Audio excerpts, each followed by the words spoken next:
You're listening to Podketeers. Welcome to episode 231 of Podketeers. You know, last year I had the opportunity to sit in the audience as Stan Lee walked up to a podium with Bob Iger at the D23 Expo and received the honor of being named a Disney legend. Since that weekend, I wanted to dedicate an episode to Stan Lee, and when news broke that Stan had passed away, I was immediately transported back to my chair in the audience at the D23 Expo, and I thought once again, we should dedicate an episode to talk about Stan. So in this episode, that's exactly what we're doing. We'll talk about his life, some of the contributions that he made to our culture, and talk about some of our favorite things that he created and appeared in. There's also possibly going to be a really horrible Stan Lee impression once or twice or a lot of times by me, and by possibly, it's going to happen because, yeah. So if you want to join the conversation, leave us a comment on the blog post for this episode at podketeers.com/231. Plus, while you're there, you'll find some info on things that we talk about in this episode. You can also send us a comment on Instagram, Facebook, or on Twitter. Just search for Podketeers. Before we start, just a couple of reminders. As we jump into the holiday season, if you do any shopping on Amazon, give us a hand by starting that purchase by going to podketeers.com/Amazon first. On that page, you'll find a huge button that will take you to Amazon using our special link when you click it, and then you can shop as you normally would. Those extra clicks on your part will earn us a small commission from Amazon at the end of the month as a thank you for mentioning them on the podcast, and then you clicking on that link. So remember, this holiday season, whenever you need to purchase something on Amazon, start by first going to podketeers.com/Amazon. To everyone already doing that, we thank you. Also, a shout out to our podcast Fairy Godparents, because it's their monthly support via Patreon that help make these episodes of Podketeers possible. If you would like more info, head on over to podketeers.com/FGP. To all of the members of the FGP Squad, we thank you for your support. Alright, so let's get this episode about Stan Lee started, shall we? Here is episode 231 of Podketeers.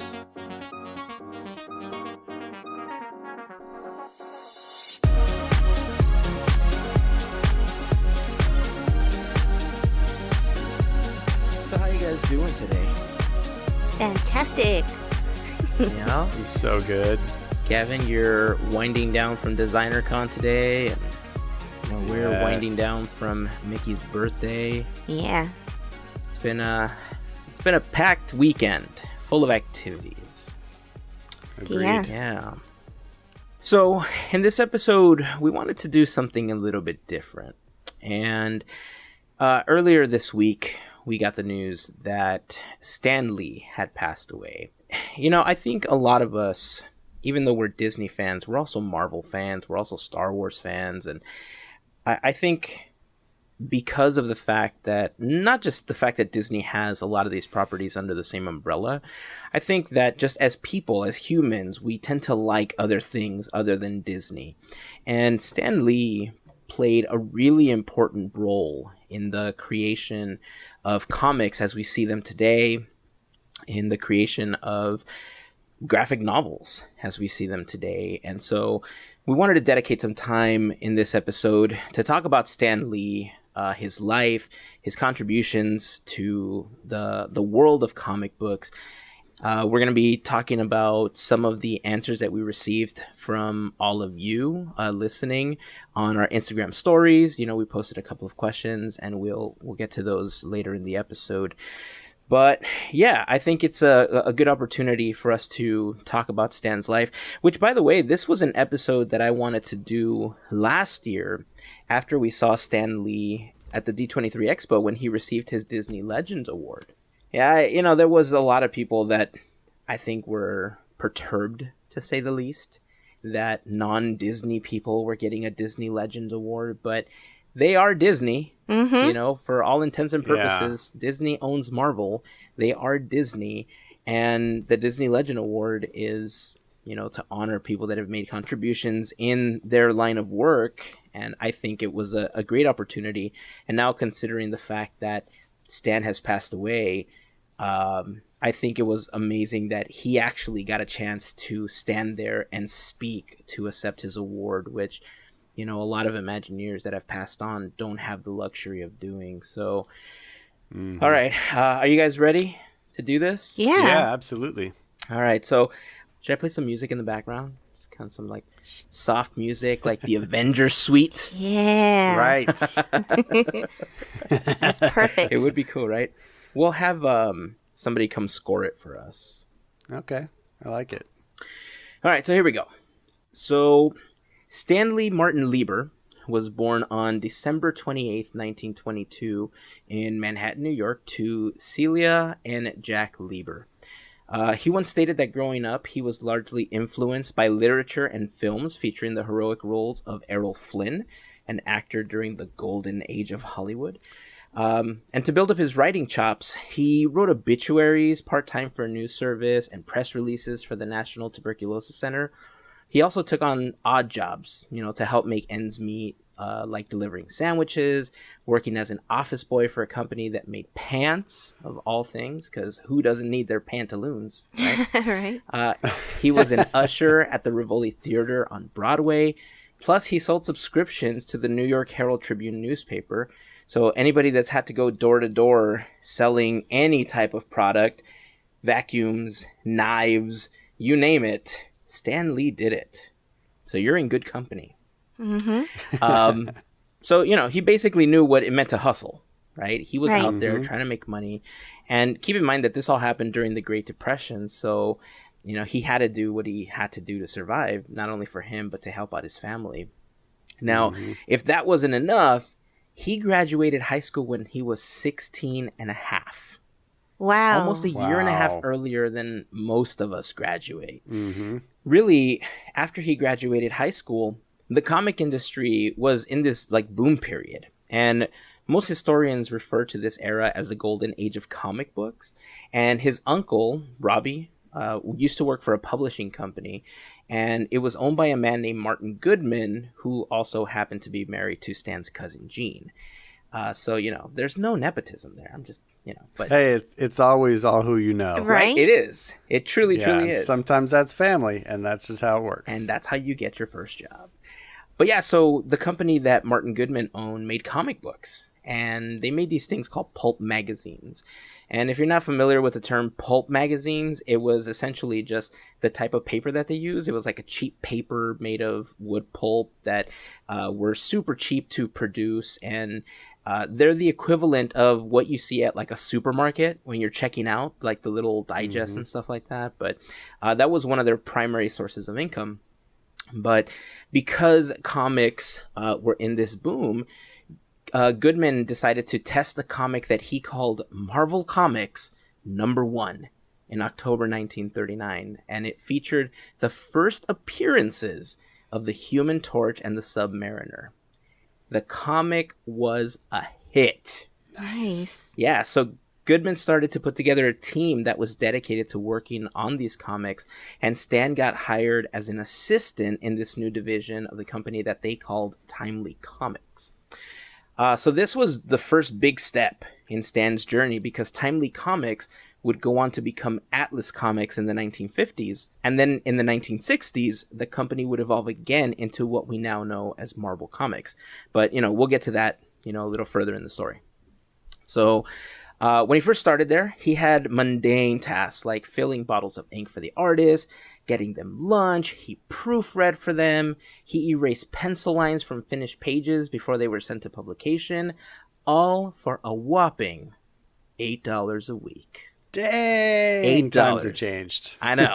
$8, guys. That doesn't even buy you a sandwich these days. You gotta start Can't somewhere. legally pay somebody that for an hour's work anymore. That's true. In most places, that is true. Oh, But you know what? That was totally fine, because remember, he wanted something bigger. He wanted more. And he kept thinking about these dreams that he had when he was younger about being a writer. And in 1941, he got his big break. So Timely Comics editorial editor Joe Simon, he was getting super desperate, because he and his friend / coworker Jack Kirby had created the company's third character, which may sound familiar to some of you. It's a patriotic fellow by the name of Captain America. But the character became so popular that they struggled to keep up with the demand of creating the comic. So to help, they brought in a bunch of freelancers to kind of help keep the flow going. And they also knew that Stan wanted to write. So as a mini audition of sorts, Simon came up with this throwaway story to see if Stan would cut it as a writer. And the story that they gave him was called Captain America Foils the Traitor's Revenge. That's my best Stan Lee, by the way. And as this episode progresses, I'm going to keep announcing stuff like that in my super horrible Stan Lee voice. So I just like want to it. throw that out there. I just want you to know. So Captain America Foils the Traitor's Revenge appeared in Captain America Comics number 3 in May of 1941. So now Stan's throwaway story is right smack in the middle of these other two Captain America stories that, for the most part, people didn't read. You know, they went for the main story, and all these little filler stories weren't read by the people that purchased these comic books. But he didn't care. You know, he was a published author.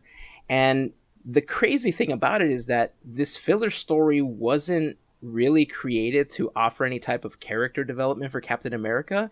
It was essentially created and put into the publication so that the comic book would qualify for the post office's cheap magazine rate. Oh, wow. Yeah. So Crazy. Yeah, so he got his big break for something that most people didn't even read, maybe, possibly. I mean, Wow. who knows, right? I mean, now they're possibly reading it. If you got a copy of that, Oh, yeah. yeah. It's a collector's item for sure. So 2 issues after that, Stan was writing actual comics, and he got another feature called Headline Hunter, Foreign Correspondent. That was absolutely horrible, too.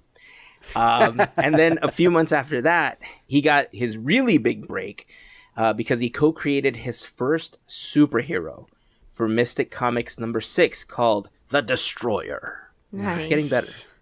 Self-proclaimed. So some of the characters he went on to create during that time were kind of generic characters like Jack Frost and Father Time. Mm-hmm. But, you know, he was now in this industry.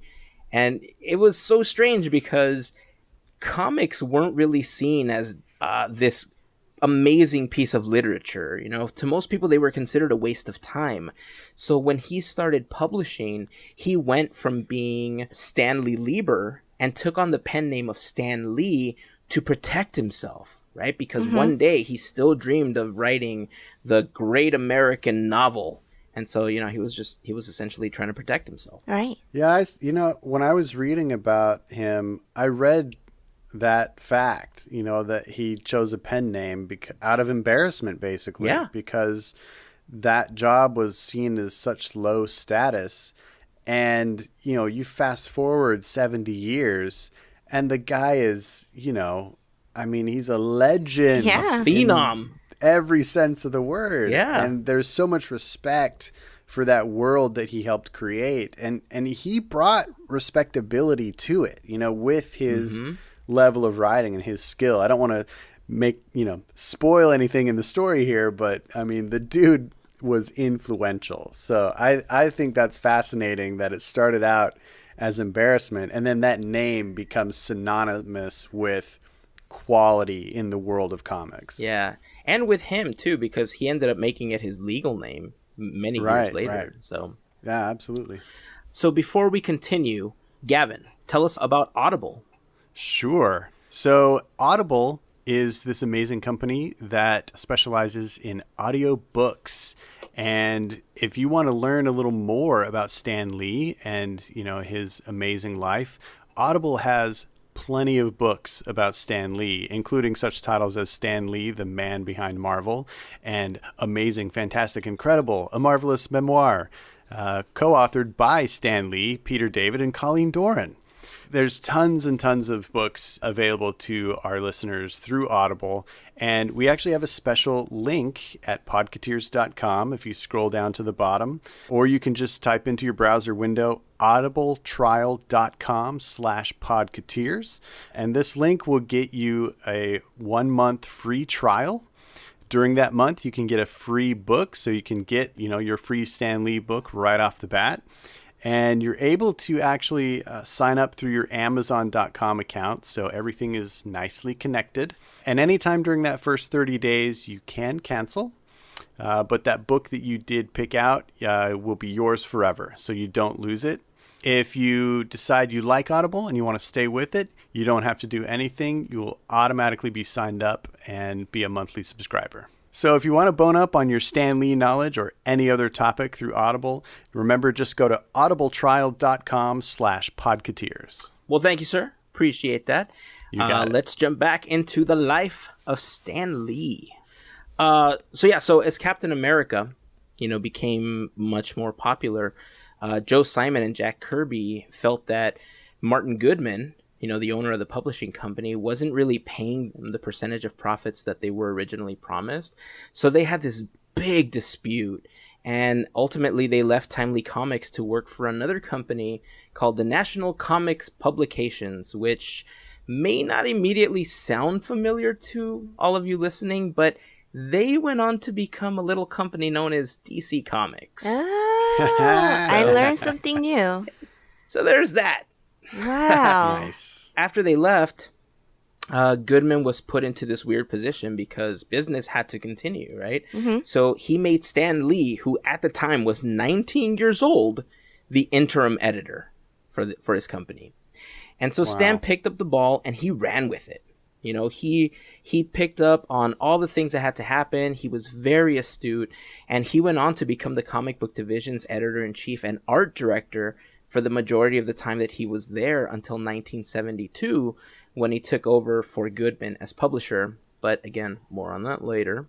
The only break that he ended up taking was between 1942 and 1945, when he entered the United States Army and served as a member of the Signal Corps, repairing communications equipment.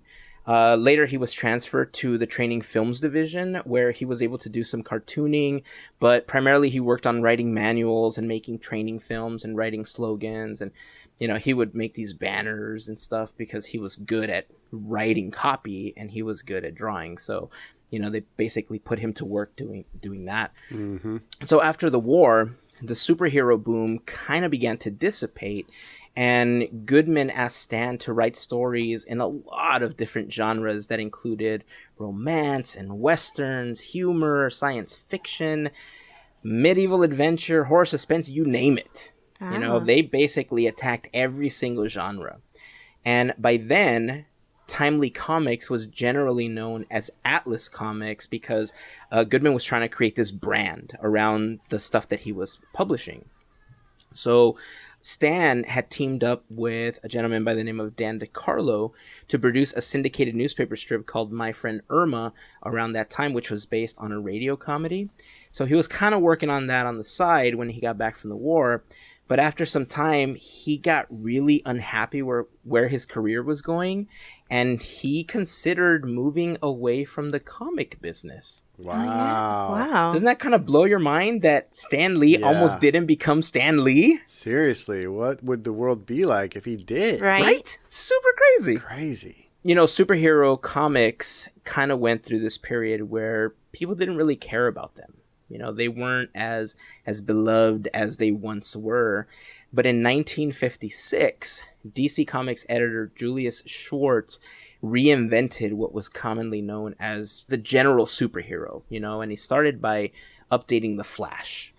So he modernized him with a good amount of success, and then replicated that same process with the Green Lantern, and then they created the Justice League. And so now all of a sudden they have this super team, and that kind of kicked off what is now known as the Silver Age of comics. So Martin Goodman, wanted to get on this action too. So he asked Stan to create his own superhero team, but he almost didn't do it. because he just kind of wanted to get out of the business. Like, he's like, I'm done with this. I don't like where this is going, blah, blah, blah. And Stan's wife, Joan, who he had married in 1947, convinced him to just experiment with stories that he liked. Since he was planning on moving on to a new career anyway, he really had nothing to lose. And so he jumped on it. He started to write, he started to create. And at the time, comics were primarily for preteens, and superheroes were written in such a way that they were just too perfect. When you think of where Superman came from, he was the prototype of a pristine person, even though he was an alien from, another planet. But he was basically what everyone strived to be like, right? He was honorable, he was heroic, and that's really what superheroes were made to be at the time. They didn't have many flaws or problems that they couldn't quickly find a way out of. So Stan kind of thought of his creations in that direction. He gave his superheroes a flawed humanity, which they've never really had before. So Stan introduced characters that were as complex as the people reading their stories. They had tempers, they suffered from depression, they argued with each other. For the first time, characters were getting sick. Whoever heard of a superhero calling out sick on Monday? No, no, I got the flu, guys. Can't make it out. Can't fight crime today. But his superheroes were getting sick, and, they were worried about their everyday lives. Like, how am I going to pay my bills? How am I going to pay my rent? How am I going to impress my girlfriend with these cool superpowers and not have anyone else find out about it? What a problem to have, right? Right. So they had all these real world characteristics that anyone reading the comics could essentially relate to, except for the superpower part. But, I'm just saying. By then, Jack Kirby had split ties with DC and had been freelancing for Atlas Comics, even though he was angry at Stan because he thought that he was the one that told Martin Goodman that he and Joe Simon were planning on leaving the company when they were first there. Because they had concocted this plan of trying to get more money, from Goodman, and Stan Lee and a few other people knew that they were possibly going to jump ship, but then they were basically told by Goodman, yeah, you know what, just finish what you're working on and see ya. And so because they were a little bitter about that, and Stan was one of the only people that knew, and he was so close to Goodman, family, they kind of blamed him. They felt that he was the one that had basically snitched on them. So anyway, so now he's freelancing for Atlas Comics, and in 1961, Atlas Comics rebranded as Marvel Comics, and Stan and Jack began working together to create their first superheroes. The first group that they created was the Fantastic Four. The Fantastic Four was based on characters that Jack had kind of already created, called the Challengers of the Unknown, and that was actually published by DC Comics. So they weren't completely original. They were kind of a knockoff of something else that already existed, also created by Kirby. Wow. Learn something else too now. It's super weird, right? The crazy thing was that compared to the Challengers of the Unknown, Fantastic Four was an instant success. This kind of led Marvel to create title after title of new characters. And so Stan and Jack started working together to create the Hulk, the X-Men. He worked with Larry Lieber to create Thor. There you go, Gavin. There's your boy. Yeah. He created Iron Man with Larry Lieber and Don Heck.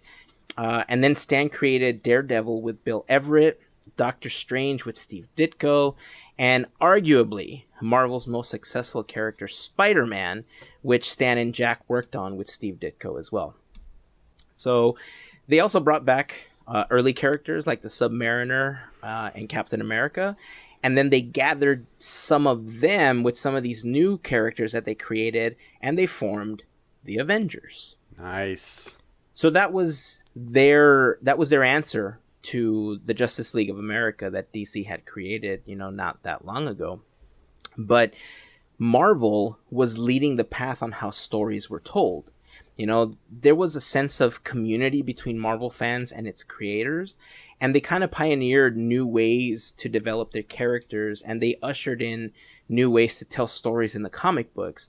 Like, Stan had introduced the practice of including a panel on the splash page that not only credited the writer and the penciler, but also the inker and the letterer. Can you say that 5 times fast? The letterer.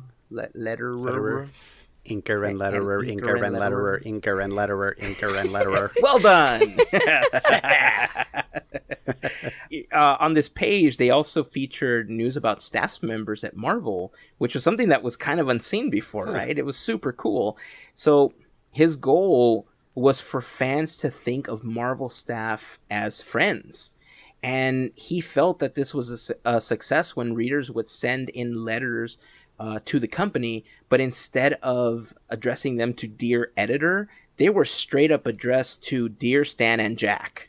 Nice. So when he started seeing the letters coming in directly to them and to the other writers and artists, he knew, he had done the right thing. Mm-hmm.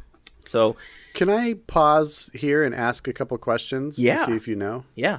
So this is one thing I've been wondering, and I really don't know how it works, but when we're saying Stan Lee and Jack Kirby created character A, like, do you know how their process worked? Was it, Stan coming to Jack and saying, okay, I've written this character sheet that tells you, what this character is, what his capabilities are, what his backstory is, his origin.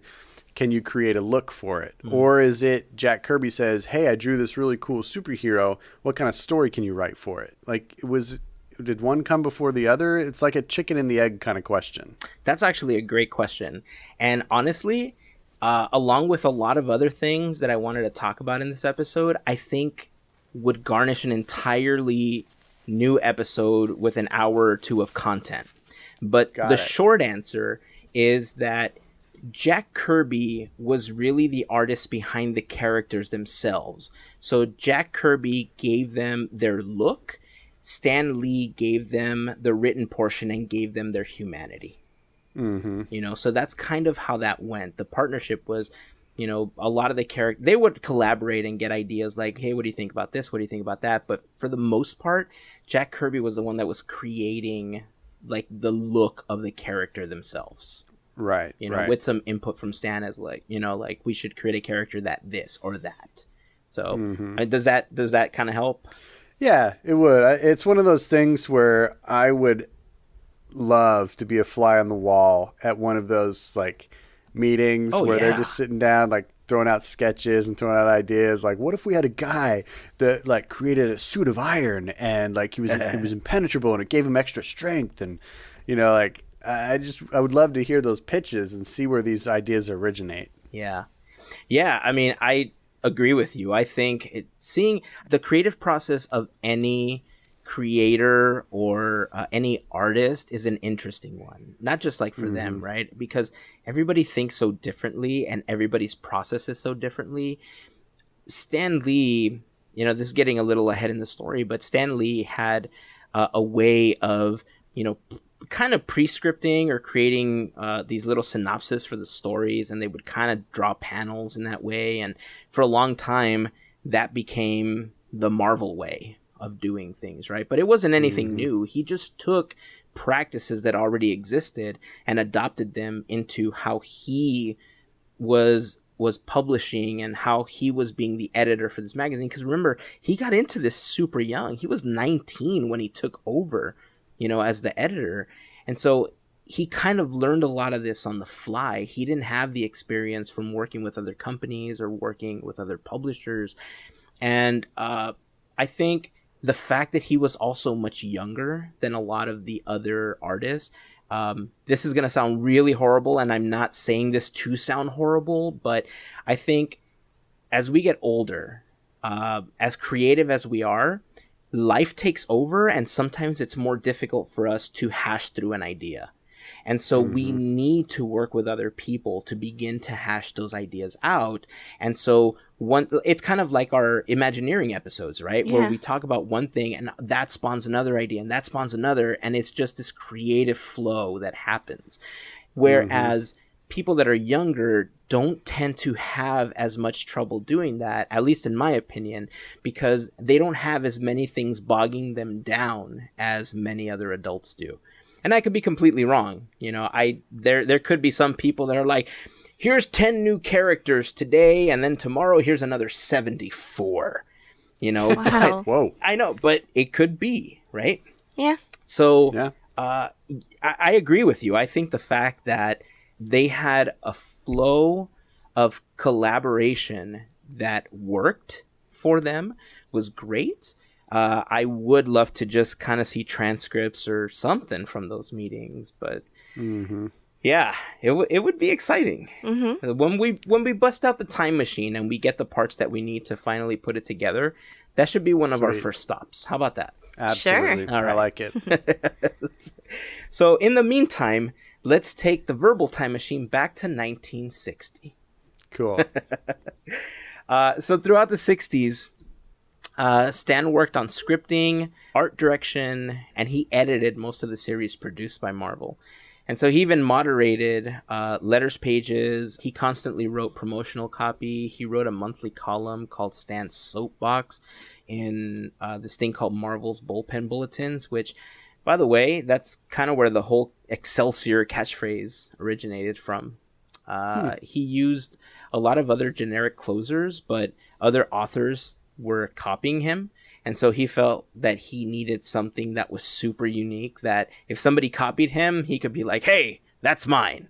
And so that's kind of where Excelsior came from. Pretty epic. And fun fact, Excelsior, also the New York State motto. No, it's not. Yeah, apparently it's the New York State motto. Are you serious? Yeah. Isn't that crazy?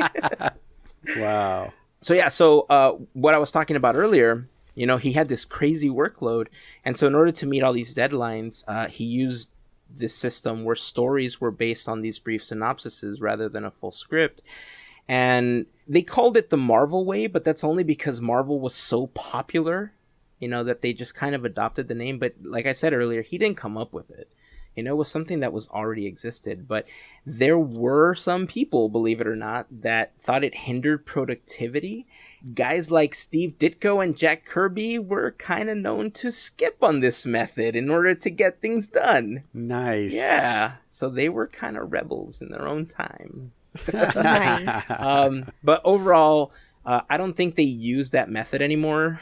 They might have some updated version, like we talked about earlier, where they just kind of sit around a campfire, make s'mores, and have a drink and just kind of discuss 74 new superheroes for the next week or something. I don't know.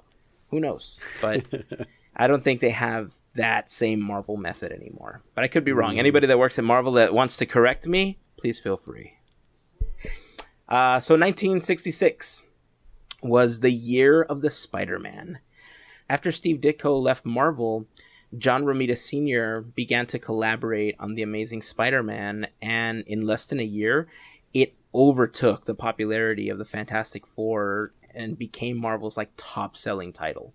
All of the Marvel stories addressed more real-world issues like their social lives, the Vietnam War, political elections, student activism, and they even took on racial barriers when they introduced Joseph Robertson, or also known as Robbie Robertson, in August of 1967. He appeared in The Amazing Spider-Man number 51, and that was a big deal because he was the first African-American character in comics to play a serious supporting role instead of being used for comic relief. That was a huge step in the comic book industry, and kind of any industry, I think. I think when you think of the time that it was produced, they were breaking barriers. The Marvel was truly ahead of its time in a lot of what they introduced, and we'll get a little bit more into that. But what year was that? In 1967.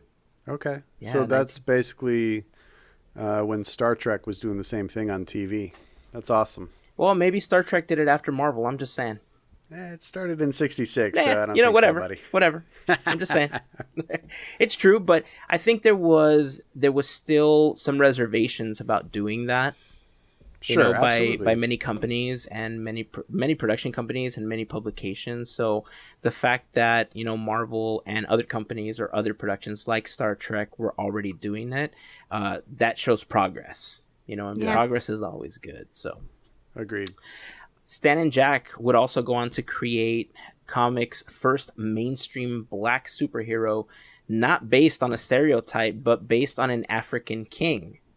And any guesses as to who that was, guys? I have a guess. Me too. Who is it, Gavin? Is it Black Panther? Sure is. Yes. And what a choice it was, considering what Black Panther raked in at the box office this year. Heck yeah. Right? It was not just a film, it was a movement.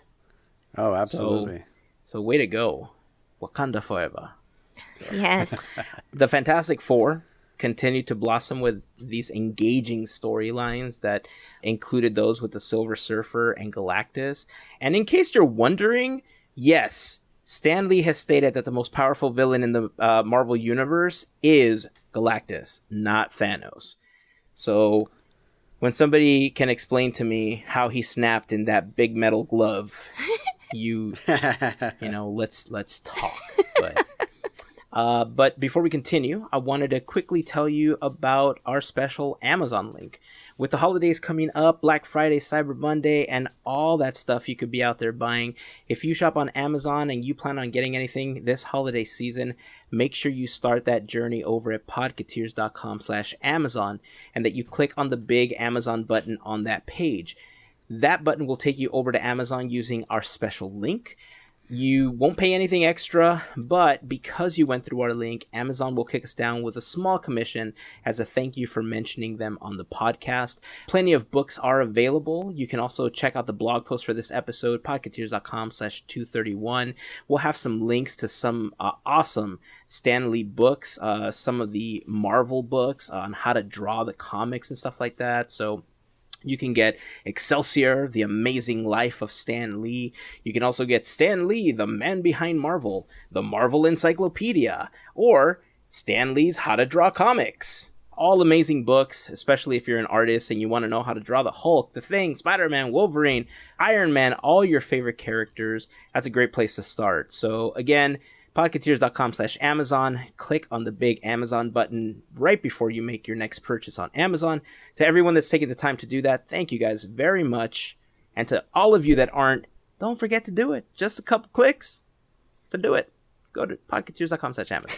Help us out. All right, let's get back to Stanley's story. So the year after, Stan and artist Gene Colan made kind of history again and had another first in the industry when they created Falcon, who was the comic's first African-American superhero in Captain America. I think it was issue 117. So I'm about to toss a couple of very similar acronyms at you guys, so I hope I don't mix them up while I'm telling you guys this next portion, because I got confused, reading all of this. So in 1954, a group called the Comics Code Authority, aka the CCA, was formed by the Comics Magazine Association of America, aka the CMAA. Okay, this is where I got a little confused, okay. So I'm just throwing it out there. So the CCA was tasked with creating something called the Comics Code, which was basically a code of ethics that made sure that the comic books that your children were reading weren't a bad influence on them. So even though in the 60s and the 70s, things like using drugs were really common, it was against the CCA guidelines to put that into comic books. Every comic book that met those guidelines had a seal printed on the cover showing that it was approved by the CCA. And in 1971, however, Stan Lee and Marvel had a direct/indirect hand at reforming those guidelines, because Marvel had a lot of influence on young readers. So that year, the U.S. Department of Health, Education, and Welfare, now just known as the Department of Health and Human Services, approached Stan Lee about creating a storyline about drug abuse and how bad it can be. So Stan wrote this 3-part story arc in The Amazing Spider-Man I think it was from May to July of 1971, where one of Peter Parker's best friends gets addicted to prescription drugs. And so Stan Lee admitted, like years later at a Comic-Con or something, that he had no idea what these drugs were. He didn't do these drugs. He didn't know them by name or anything. So I think when he wrote it, he's like, he's on something. That was the way of how he portrayed these illegal drugs. The problem was that this was kind of against the CCAA. So he and Marvel actually had to go ask them for permission to publish the storyline. So he took this 3-part story to the CCA, and he was denied by the acting administrator, John Goldwater, who also happened to be the publisher for Archie Comics. He was there because I guess the person that actually ran the organization, his name was Leonard Darvin, was out sick. So he was kind of, in his spot while he was out. Now, keep in mind that this story that the government had asked Stan Lee to write was intended to be a storyline to illustrate how bad drugs were, and it wasn't meant to push the readers to go out and try these things that everybody was like going nuts over, right? Plus, to make matters even more confusing, the CCA actually didn't state anything about drugs. So Goldwater, when he denied Stan Lee the ability to publish these with the seal, he used this vague subsection of the guidelines to deny the request called the Standards Part C, which states and prohibits, and I quote, all elements or techniques not specifically mentioned herein, but which are contrary to the spirit and intent of the code and are considered violations of good taste or decency. Now, I don't know why I used that voice, but it sounded like a stern voice to me. So that's your code of conduct voice. Yeah. So that's one of those like sections in a document like that just gives them a ticket to judge whatever comes their way, and if they like it, they like it. If they don't, they don't. Exactly. It's kind of like when you go get a job and then the last line in your job description is or anything else that is needed. Right. Yeah. Exactly. So that would mean that if Stan and Marvel went through with publishing this 3-part series, they would be breaking this code that every comic publisher has been following for decades. So Stan gathered all of his things. He took his 3-part Spider-Man story back to Marvel, and he published the comic anyway without the seal. Nice.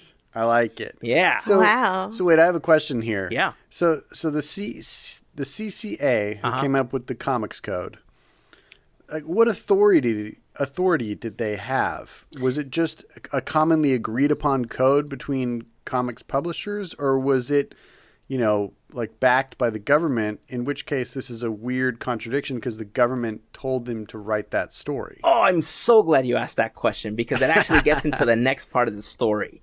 Sweet. Bring it. But to answer that, the CMAA, which was the Comics Magazine Association of America, was developed in the 1930s when comics kind of began to have their boom.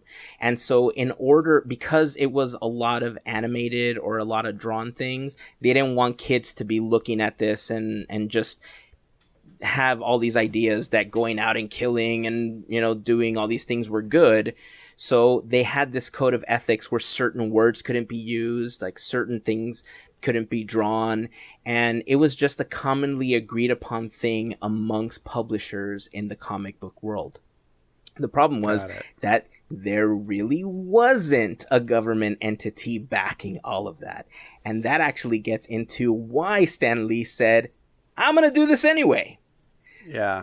So you can't stop me. Yeah, so when Stan Lee's spidey sense kind of started to tingle, he felt that it would do more harm not to publish these. Plus, he felt that the U.S. government kind of took precedence over the CCA. And I agree, Yep. So I think we're all in agreement that, yeah, he was right. Yeah. And readers actually didn't even care that the seal wasn't printed on the comic book. The comic sold faster than a free stack of pancakes on National Pancake Day. Dang, that's fast. I know, I'm saying. And it was one of the best-selling titles that they ever had. Teachers, parents, even religious groups sent letters to Marvel commending them for this series. And it kind of raised the eyebrows of a lot of people around the US, and it caused the CCA to turn their story around and update the comics code. They changed so much of it that you could actually begin to talk about these issues, and as long as it was in a way that would help the reader ultimately, even if it was a story arc. And that's why characters like Tony Stark were alcoholics, because it was something that they were dealing with in the comics. And I want to say that Carol Danvers also had a vice. I don't remember exactly, but I think in the comics she also had an addiction that she was dealing with that they kind of story arced as well. But that moment where Stan kind of went up against the CCA is, I think a lot of people consider it very similar to the moment that, remember when Fred Rogers testified before the Senate to save the funding for PBS? Mm-hmm. Yes. That was kind of like Stan Lee's moment against the CCA, because it kind of changed the comic book world, because think of all the graphic novels and the content that we see now versus what was in a comic book that you read, that you have the ability to read a digital copy of from 50 years ago. Totally different content, right? Totally different stories. And it's not just because of the time that it was produced, it's the way that the story is told, So yeah, dude, Stan Lee was living his best superhero life. Like, he was out there doing good work for his peeps, right? That's awesome. Almost a year later, in 1972, he had decided to stop writing monthly comics and take on the role of publisher. And the final issue that he worked on was The Amazing Spider-Man number 110 in 1972. And his final Fantastic Four issue was number 125, a couple months after the last Spider-Man that he worked on. The years that followed, Stan kind of became the public face for Marvel. He began to make appearances at conventions around the US, and he lectured at colleges and was a big part of panel discussions. And whether he was drawn in the comics, voiceover, he just loved to appear in these creations. He's the king of cameos. And around that time, he had also launched a Spider-Man comic strip with John Romita Sr., and then in 1978, I guess what is widely considered to be Marvel's first graphic novel, the final project that he and Jack Kirby worked on together was published. It was called The Silver Surfer, The Ultimate Cosmic Experience. Then he and John Buscema introduced the world to Jennifer Walters, the Savage She-Hulk, in February 1980. In case you don't know, she was the female cousin of Bruce Banner, aka the Hulk, who, by the way, his work on anti-electron collisions is unparalleled. Plus, I'm sure we're all huge fans of how he loses control and turns into that enormous green rage monster. So if any of you guys got that reference, you're awesome. Before we continue, just want to quickly remind you that this episode of Podketeers is brought to you by our podcast Fairy Godparents, or as they like to call themselves, the FGP Squad. The FGP Squad are listeners just like you that help us out with a monthly contribution via Patreon. And if you would like to do the same, you can get a little bit more information by heading over to podketeers.com/FGP. You'll find a little story about the FGP Squads, a list of some of the people that are helping us out monthly on Patreon, a link to how you can sign up, and you can sign up to be a part of the FGP Squad for as little as $1 a month. But for a contribution of at least $5, you also get the exclusive Fairy Godparent button as a thank you for your support. To all of our current Fairy Godparents, we just want to send out a huge thank you for your support in making this and other episodes possible. And with that, let's get back to the episode. In 1981, Stan moved out to California to develop movies and TV shows for Marvel, which he executive produced and, of course, made cameos in. Stan was even president of Marvel for a brief period, but ultimately stepped down after a short time because he felt that being president was too much about the numbers and finance, and there wasn't enough of that creative process that he loved to engage in. And then by the 1990s, even though he remained a part of the company as chairman emeritus, he stepped away from his regular duties at Marvel to pursue other ventures. So after the 1990s, Marvel was largely without Stan Lee. Largely, but still kind of there.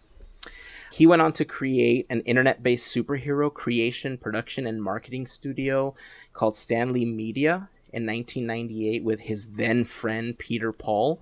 The company grew to employ about 165 people.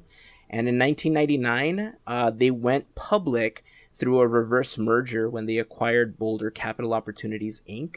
But Stan and the company were plagued with lawsuits, including one, believe it or not, by his co-founder Peter Paul, who was trying to take control of the company called Stan Lee Media of Colorado, the successor of Stan Lee Media. But near the end of 2000, investigators discovered tons of illegal stock manipulation by Paul and one of the corporate officers, and the company filed for Chapter 11 bankruptcy protection in February 2001. And then Paul was extradited to the U.S. from Brazil and pled guilty to manipulating the stock price of Stan Lee Media, violating like an SEC rule. Wow. But Stan Lee was never implicated. You know, after all the research and everything and all the investigations, they found that Stan had really nothing to do with it, that it was between these two other people. And so in 2001, he moved on and he formed a new company with Gil Champion and Arthur Lieberman called POW, Purveyors of Wonder, so POW Entertainment, in order to develop more film, television, and video game properties. One of the projects, I actually vividly remember this, was an adult animated series for Spike TV that featured the voluptuous Pamela Anderson as a double agent superhero slash, let's call it exotic dancer.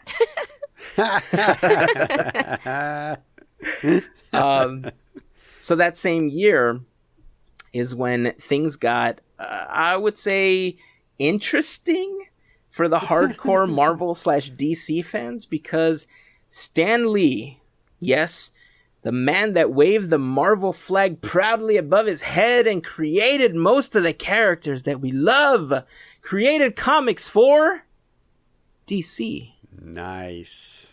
He helped launch a series called Just Imagine, where he reimagined DC superheroes. So he reimagined Superman, Batman, Wonder Woman, Green Lantern, and The Flash. Wow. So it wasn't a huge series, but there is DC artwork and DC Comics with the name Stan Lee out there. My mind is blown. Wrap your head around that for a second, right? Yeah. And when you think about the vitriol that is spewed on the internet between Marvel and DC fans. Right. Yeah. And you think to yourself, well, Jack Kirby, huge Marvel dude, worked for DC. Stan Lee, the Marvel dude, kind of worked for DC. You think to yourself, it's a small world after all. You're welcome, everyone. So if that wasn't enough, Stan had kind of left Marvel, was kind of still paid by them. Then he goes and does this thing for DC. In 2002, he sued Marvel following the success of Fox's X-Men and Sony's Spider-Man film. Crazy, right? Is that because he didn't get paid for those? Yeah. So the suit claimed that Marvel wasn't paying him his share of the profits. Okay. The thing was that he created these characters when he was employed by Marvel. So technically, Marvel owned the characters, not Stan. Oh. So the twist was that in the 90s, Marvel had promised him 10% of any future profits. When they found out that was true, they settled for an undisclosed 7-figure amount in 2005. Whoa. I know. It's crazy. In 2004, POW Entertainment went public, and then Stan set out to capture the hearts of Beatles fans around the world when he announced a superhero TV show for the UK that would feature none other than former Beatle Ringo Starr as the lead character as a reluctant superhero. That's fantastic. Yeah. I had no idea he had a Beatles connection. Yeah. I am seeing And so- Gavin's That is face. great. Oh, for real. I need to find this. Okay. Wow. So you won't Oh no. because it never got made. Oh, that's why I don't know. So the about thing about POW Entertainment was that there was a lot of ideas on the table, but a lot of them actually never got made. Man. But Man. I specifically mentioned that one, not because I was trying to tease you, but because I know how big of a Beatles fan you are, and just knowing that Stan Lee had a connection to the Beatles and Ringo Starr, I knew would just warm your heart. That's amazing. So you're welcome. Wow. I can just imagine Ringo defending the planet with his mighty drumsticks. Well, remember, he was a reluctant superhero. So Well, yeah, he he was would have reluctant thought at about first. it and then defended the planet. There you go. So a couple of years later, 2006 rolled around, and Stan hosted, co-created, executive produced, and judged a reality TV show competition on the Sci-Fi Channel called Who Wants to Be a Superhero? I remember that. You guys remember that? Yes. No? What? Dude, you What? can still find clips of this on YouTube. It was really cool. What was the idea? Like, what do you mean? Who wants to be in a superhero film? No. No. It was... you want to describe it, Melissa? Sure. Pretty much it was a, you know how they have like baking contests or like Yeah. ink masters where they get the top people who do things. Well, they had about maybe 8 to 10 people who had their own superpower, where this guy conducted electricity, or this guy was able to eat everything from glass to whatever, or this guy who was really strong. I mean, legit stuff without gadgets. Some of these guys are sounding like the Mystery Men. A little bit. Yeah. I can eat stuff. It was really little bit. real awesome. good. And they actually had them go through different obstacles, and it was really cool. I mean, you would totally love it. Suspicious am I? Dude, I'm telling you, I'm going to try to find a couple of clips of it on YouTube, and I'll put it in the blog post for the episode. Go check it out over Sweet. at podketeers.com/231. It's a lot of fun. If you can watch full episodes and you're a superhero fan, give it a watch. Yeah. It's Wow. kind of an amazing train wreck. Definitely Oh, entertaining. that's great. Uh-huh. Yeah. I definitely could not look away when I was watching it. I remember watching... Wow. I think it was on for 2 seasons. I believe so. But I remember watching it for some time and just thinking, why? Amazing. Anyway, in 2007, Stan was involved in more lawsuits. After Stanley Media had been purchased by Jim Nesfield, the company that filed a lawsuit against Marvel Entertainment for $5 billion, the claim was that Stan had relinquished rights to several Marvel characters to Stanley Media in exchange for stock and a salary. Months later, Stanley Media sued Stan and his newer company, POW Entertainment, and one of its subsidiaries. I mentioned earlier in the episode that there's a lot of stuff that I think we could get into, but would literally add another hour or two to this. So I'm going to skip over some of that. Yeah. Maybe we'll talk about it in a future episode, but he got a lot of heat for this. So yeah, I'm just going to kind of skip over all these lawsuits and everything. If you want to research it, hit up Google and check out what was happening with all of that. So, but going back to some cool stuff about Stan, that same year, Comic-Con made him into a Marvel Legends Stan Lee action figure. That's nice. How you've made it, right? When you're an action figure. And then in 2008, the MCU happened. All that work that Stan had done in the past with his TV shows and the movies that never really hit with major audiences was completely turned upside down when Iron Man hit theaters in May of 2008.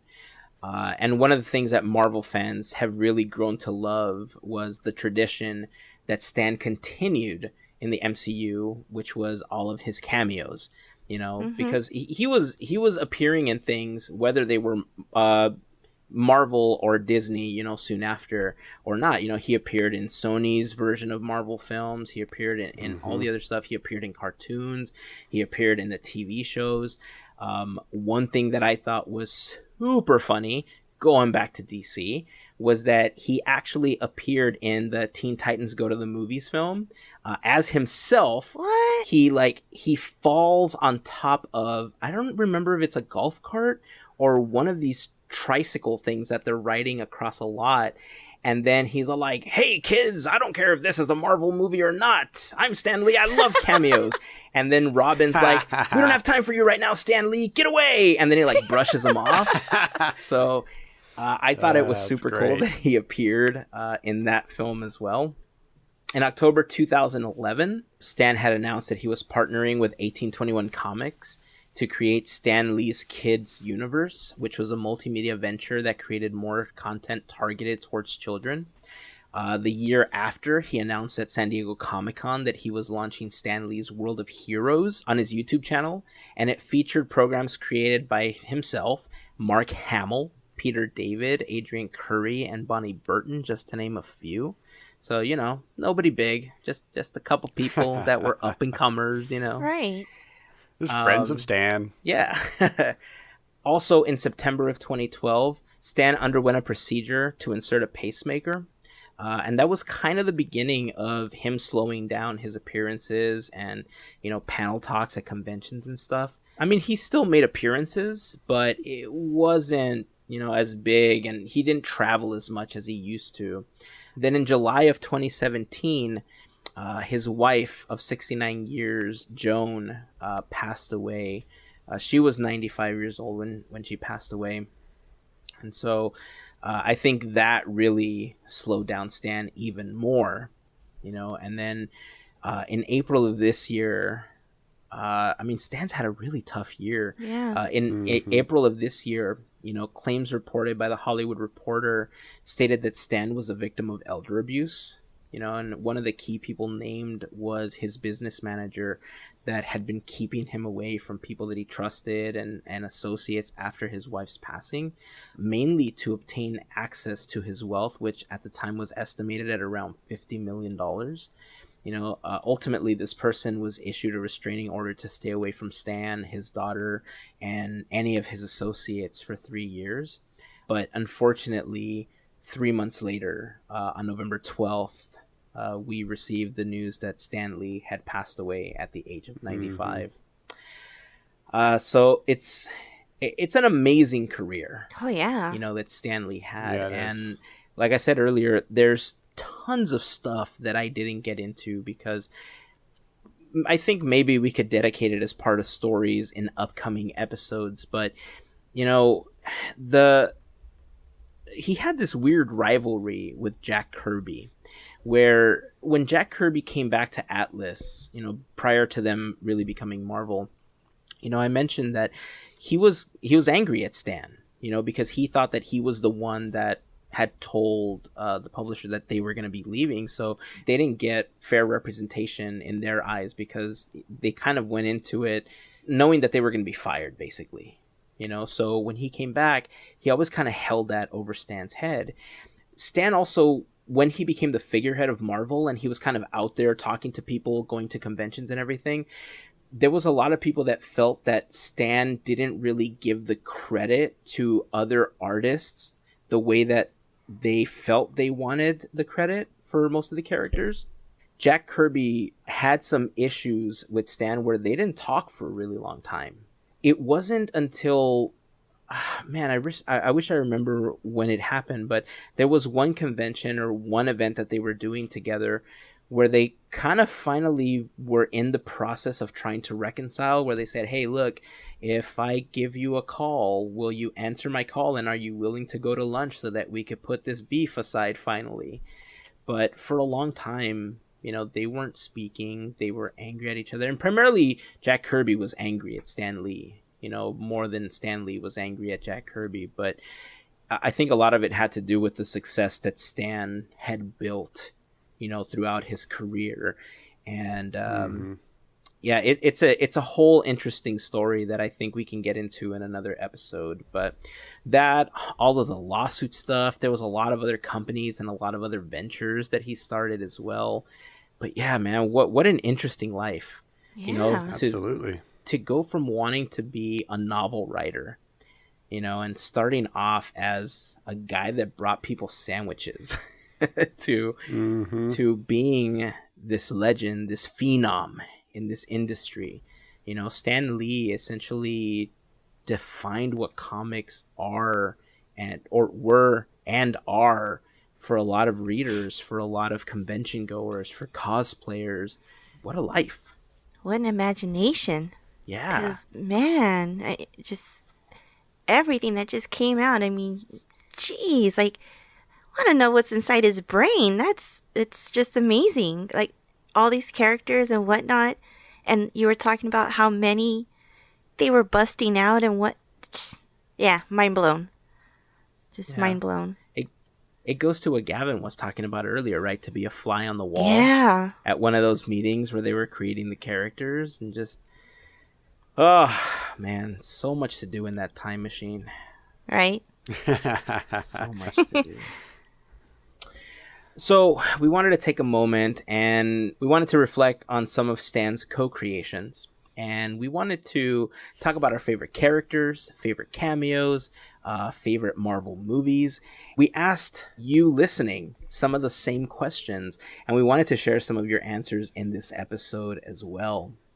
So we're going to start off with the first, mini poll that we ran on our Instagram stories, which was the question, who is your favorite Marvel character? Let's start with you, Melissa. Before we go on to read these answers, who's your favorite Marvel character? A lot of you are going to say Iron Man, but I kind of had to think about this one, and it's actually Storm from X-Men. Really? Yeah. Nice. It's a good choice. She's been one of my favorites since growing up, and who wouldn't want to control the weather? She's awesome. So yes, it is not Iron Man. Rejoice. I'm just kidding. Shh, quiet you. You want to hear a tidbit about Storm that many people may not know? Sure. Yes. She marries T'Challa. What? Yeah. Wow. That In the just comic makes me books, she extra marries- happy. Yeah, she marries T'Challa. I'm Nice. Yeah, gonna super have cool. to get into that. Isn't that crazy? Awesome. All right, Gavin. Your favorite character. Spoiler alert, I'm not picking Iron Man either. What? Yeah, I'm going with the blonde bronze god himself, Thor. The space pirate? He is definitely my favorite Avenger and my favorite Marvel character.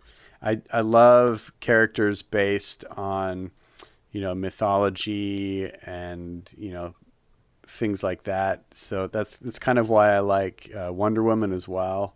I just like his origin story, and I like the way he's portrayed in the movies. So yeah, he is my pick. I will, full disclosure, I've never read any Thor comics, but it is on my list of comics to read. So that review is forthcoming. Cool. Well, all right. We look forward to that, sir. Spoiler alert, I am choosing Iron Man. Shocker. It's so funny because I think I've talked about this on the podcast. I know I've talked about this with you guys, but, growing up, I was a big Superman fan. When Superman died in the Doomsday series and they did the whole funeral for a friend, I really felt Superman died. Like, in my heart, I really felt that I lost a big part of myself when that happened. Even though they brought back Superman in several different incarnations, I never got into it the same way again. I felt betrayed, essentially, by Superman and by the comics, because I was groomed to believe that, he was omnipotent. I was groomed to know that he was never going to die. And when that happened, I literally felt betrayed. And so I went through this period where Wolverine kind of became my de facto superhero. And so, I mean, if we're really going back to like my favorite, Marvel character origins, really it was a toss up between Wolverine and Gambit. Wolverine because he was just BA all around. Like wow, right? But Gambit held a special place in my heart because Remy uses playing cards as his weapon of choice. And as a lover of card magic, it just spoke to me that he was using that as one of his favorite weapons because he was kind of a grifter. He was a hustler, right? He would always use cards in everyday games, but when he found out that he was a mutant, he would use that to charge him up, use them as explosives. So kind of that's really where my origins of superhero fandom come, especially for Marvel. But the MCU kind of changed all of that for me. Even though I had seen the X-Men movie, I had seen the Spider-Man movie with Tobey Maguire, I didn't connect with a superhero the way that I connected with Tony Stark. And it was Tony Stark's love of tech and his snarkiness that I just like, oh my God, I need to be that man. And it just kind of started my love of Iron Man as a character, and that's kind of where I've been, since then. I've gone back and I've read stuff for other characters, and I do enjoy a lot of the other characters, particularly the snarky ones like Rocket and Drax.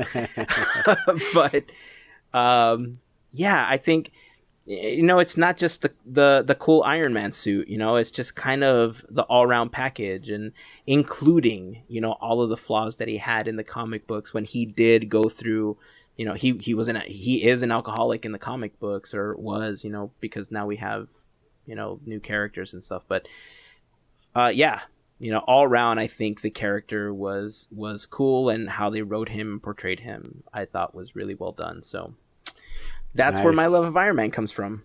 Well, until you mentioned the alcoholism, I was going to jump in and say, dude, you are the Tony Stark of our show, but I don't want to make it sound like you're an alcoholic. So. Well, with the exception of, I don't know if I'm the Tony Stark of our show, but I appreciate the sentiment nonetheless.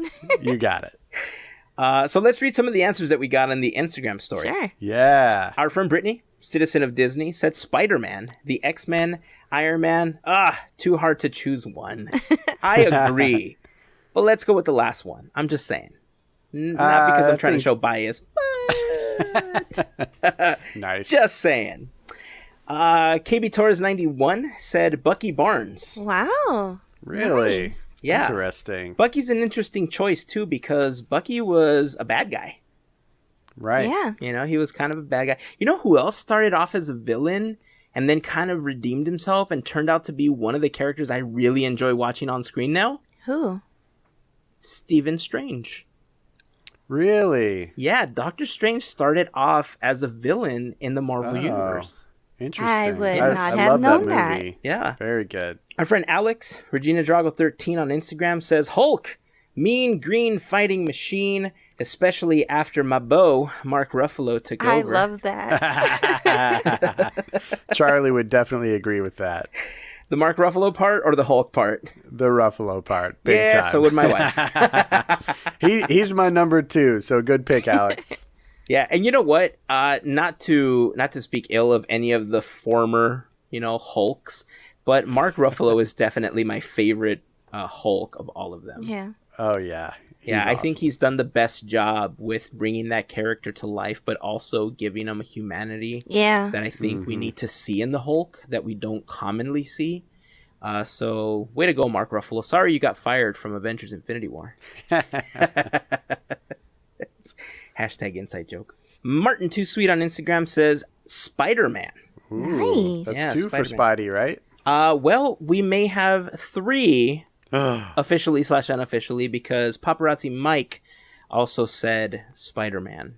Nice. Then we also had a message from our pal David, who said the Hulk as well. So a couple Hulks. There you go. A few Spider-Mans. Definitely an Iron Man in there-ish. Brittany, thank you. And then we got Bucky for that one. So it's a good list. Yeah. I like it. Yeah. Next question that we posted on our IG stories was, from movies to TV shows, which Stan Lee cameo is your favorite? Melissa, let's start with you. I had to think about this one, but it's actually from Big Hero 6. Because he's not in it, but it's that moment when you're walking by and you're like, wow, like he's just portrayed as royalty in that painting. Yeah. But at the very end, that little moment that he has, I mean, that was awesome. Yep. Yeah, that is Very a great good. one. Dad. Very good. Yeah, when you hear Fred just say like, hey, Dad. and Right. It's like, oh my, what? And then when they go on and repeat the motto with the underwear. Yes. Oh, yes. I go front, back, I go inside Yeah. out, and then I go front and Perfect. back again. Yes. Yes, I agree. Like father, like son. Genius. Very Gavin. good.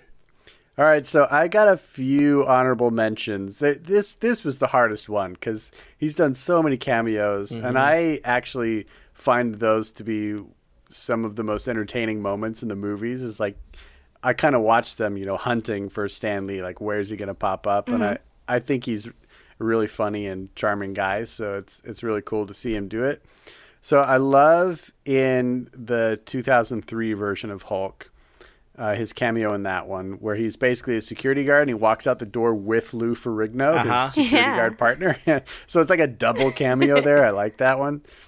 I like the one in Winter Soldier when he's another security guard at the museum or whatever, and he walks into the Captain America exhibit and his suit is gone. Oh, the Smithsonian. Off the mannequin, and Yeah, he's yeah, just yeah. like, I am so fired. Yeah. I love that. And then I think it's in Age of Ultron when Thor and Captain America are drinking some Asgardian liquor. And Thor's like, dude, you guys can't handle this. And Stan Lee's like a war veteran and he's like hanging out with his World War II buddies. And he's like, whatever, drop the tough act. Give me some of that stuff. And then it cuts to them like dragging him out and he's like totally drunk. And he just says, Excelsior. Yeah. I love that. So those are like 3 honorable mentions for me, but you guys know I'm all animation, so I actually am 100% with Melissa on this one, and it's the Big Hero 6 cameo that takes the cake for me. Nice. I love, like you said, that first moment where you see him in that painting, you're like, wait, that's Stan Lee. And then, yeah, when he shows up at the end and voices himself, that's just priceless. I love that they made him Fred's dad in that movie because it's so random and awesome. Right. Yeah. That's my fave. Awesome. Yeah, those are all so good, dude.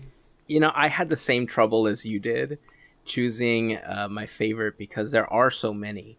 He's and he's done a lot, ranging all the way back to when he first started creating the comics because he would kind of draw himself in them. And man, I guess honorable mentions obviously is when I found out that he would add himself to certain cartoons as himself, and he would talk to characters like Spider-Man. It's like, yeah, in the stories that I create with you, Spider-Man, you're this, this, and this. And then Spider-Man's answering like, yeah, that's how I live my life.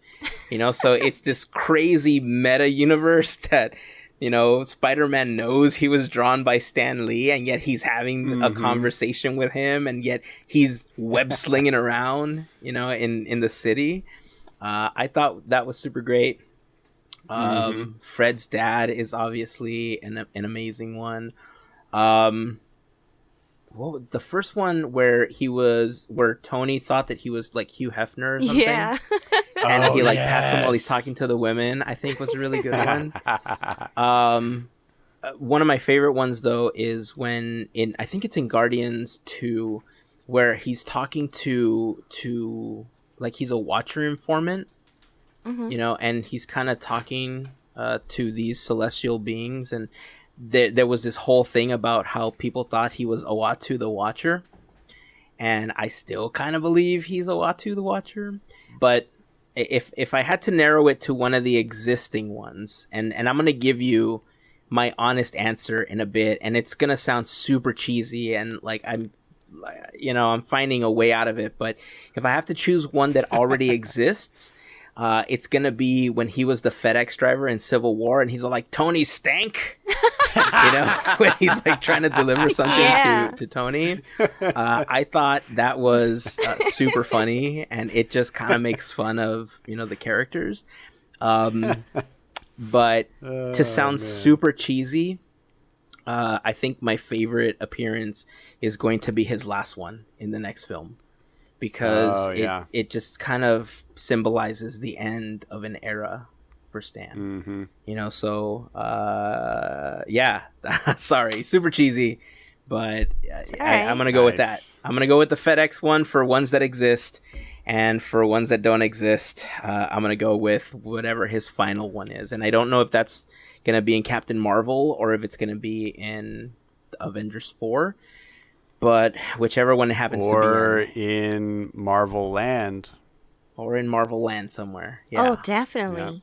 Yeah, because he's already in Guardians of the Galaxy Mission Breakout. True. So true. So we'll see. All right. Did we get any responses from our poll? We did. We had some great answers. So Anthony Helmer says Avengers: Age of Ultron. So that was the one that you were talking about, where he was super drunk. One, yeah, that was a great one. PNK Poser, his appearance in Deadpool when he's the club DJ. That's also a really great one. Miss Tawny A. Posada, Tony Stank for the win. Such a great line. I love that one. And he's like, Tony Stank. I love it. Yes, this is Tony Stank. Yeah. That's a great DJ name. Right? Our buddy Jesse says, anytime he had a speaking role, but my favorite is when he hung out with the Watchers. When people started thinking that he was Uatu. Yeah. 13 Tay said Spider-Man Homecoming. Nice. That's when he was Gary. Brittany said Civil War. Very Again, cool. the FedEx driver, Tony Stank. But also, she did mention Big Hero 6 as well. Sweet. And then she goes on to mock herself by saying, I'm really good at choosing just one. Don't worry, Brittany, so are we. As you can tell by all of our honorable mentions. So, yeah, those are all great. I love those as well. So thank you for participating in our Instagram polls. We love hearing your answers for all of these as well. In general, what would you say your favorite Marvel movie is, guys? I mean, is it going to be a huge surprise considering who some of our favorite characters are? Not for me. I can't There's choose. so many good ones, There right? are, yeah. Yeah.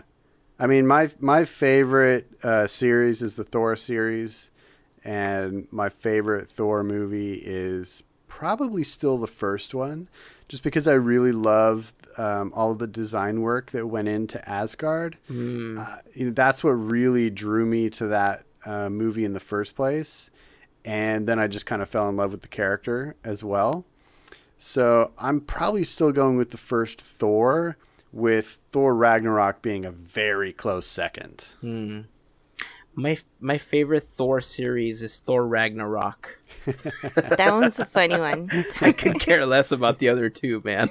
Yeah, I know that it's weird. They're really low ranked for most people, and I'm not sure why, because I think they're really, really good. Yeah. I don't know, man. I just feel like Ragnarok was the Thor we were meant to get from the very beginning. Yeah, and it's as close to a Hulk movie as we're going to get in the MCU, I think. Yeah. I got a question. Yeah. Did you guys know, I've been learning a lot of stuff as of recent, but did you know that Stan Lee actually looked up to Walt Disney? Really? I'm sure he did. Yeah. There was a clip that I had seen. Okay, so I guess this is leading up to Big Hero 6 probably being my favorite Marvel movie, even though it's not. A lot of people argued. Yeah, that's dumb. Yeah. A lot of people argued about it, but that's Marvel. the sentiment behind it, when Stan had mentioned how he admired him and to know that he was going to be part of this company, like this animation film, made him, excited and just, he loved it. He loved the opportunity. So I think I'm going to say Big Hero 6.